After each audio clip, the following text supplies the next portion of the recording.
In this video, we are going to look at how to have axis offsets for the profile view in Civil 3D. So on my screen, I have a profile view. So if I move to this left corner here, you can see our datum notation and the last or the first elevation label in the left axis, and the bands are on top of each other, then it is not clearly visible. So what we are going to see is add a gap between these two so that we can clearly see these notations separated from the bands. So this is how to do it.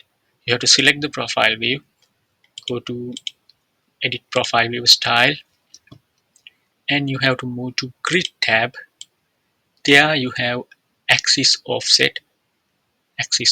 So we are currently maintaining a gap between this bottom axis, left axis, but bottom of the left axis, so we have to have a gap here. So we'll make it like 2.5 millimeters and click apply. You will see it is going up. Now we have a clear gap between these two. So now we have a clear view of these bands and the profile view labels. So that is how to set a axis offset. Not only for this axis, you can use it for the other axis as well, left or right or top, bottom, everywhere you can set it. So this is how to add axis offsets for the profile view in Civil 3D.